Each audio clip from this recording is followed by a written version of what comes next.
இன்று November 28, 1520 Ferdinand Magellan கப்பல் மூலம் உலகை சுற்றி வர புறப்பட்டார்.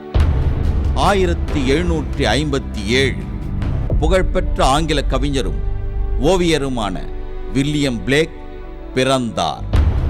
1948 உடனடியாக புகைப்படம் எடுத்துக் கொடுக்கும் புதுவகை கேமரா முதன்முதலாக விற்பனைக்கு வந்த தினம் இன்று.